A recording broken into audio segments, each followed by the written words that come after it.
The coronation of Queen Elizabeth. Like British monarchs before her, she promised to maintain the laws of God and the true profession of the gospel.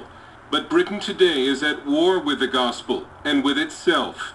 Christians who try to be Christians in the workplace risk being demoted or fired, and the government continues to push an aggressive gay rights agenda, while threatening to criminalize Christian speech and practice.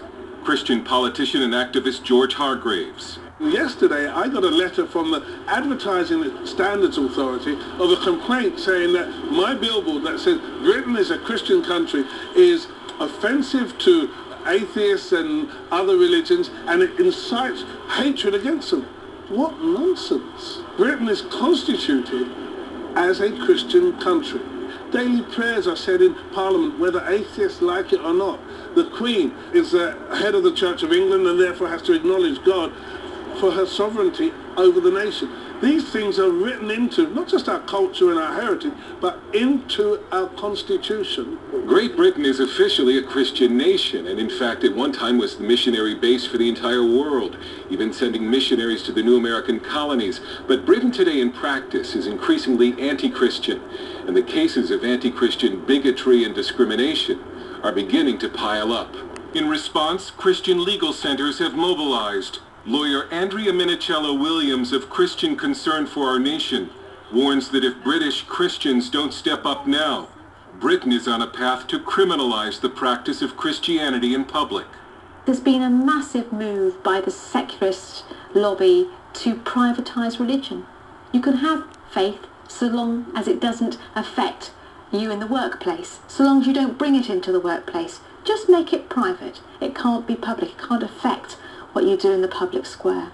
Christian Kwabena Pete was forced to attend homosexual sensitivity training at work, administered by a lesbian.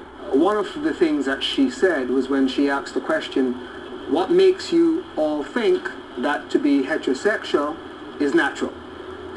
At which point I walked out. He then wrote a letter to the sensitivity trainer explaining the Bible's position on homosexuality, and that God loved her and he loved her.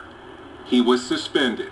They said that by me telling them about the Word of God, it's constituted harassment and intimidation. Kwabena was just recently reinstated. Cases like Kwabena's are repeated over and over in Britain. Doctors, nurses, adoptive parents, deemed unfit because of their Christian beliefs. Christians are told not to speak about God in the workplace, or they're punished for offending homosexuals or Muslims. And the British government recently tried to pass an equality bill that would have forced churches to hire practicing homosexuals or transsexuals. Christian lawyer Paul Diamond has been very successful in fighting Christian discrimination cases in the courts. In the United Kingdom, the homosexual agenda is militant, and they've been arresting Christians, jailing Christians for hate crimes, shutting off grants, constant litigation with the government, constant aggression. There's no live and let live. Your Christian values are wicked and evil, and that's what they want everybody to believe. That sounds like a BBC program which portrayed a violent Christian beheading a Muslim. Britain's government TV has also put a Muslim in charge of all of its religious programming. Islam continues to advance in the UK in large part because the government and media give it almost a protected status, while essentially persecuting its own state religion, Christianity. Many believe the architect of Britain's new anti-Christian culture was former Prime Minister Tony Blair, who championed gay rights.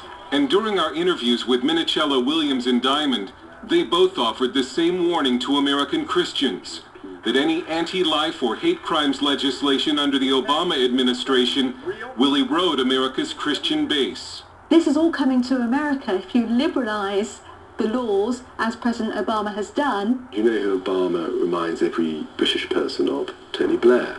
Charming, persuasive, convincing, appearance of moderation, and then shoved all the Judeo-Christian values down, saying he was a Christian as he did it.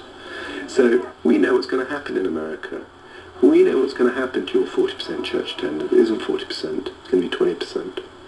When the federal and state government starts saying, if you criticize homosexuality, the hate crime laws will apply to you Christians. By some estimates, it only took about 10 years to almost completely undermine Britain's Christian heritage. Barring a sudden move of God, it's likely to take far longer to restore it. Dale Hurd, CBN News, London.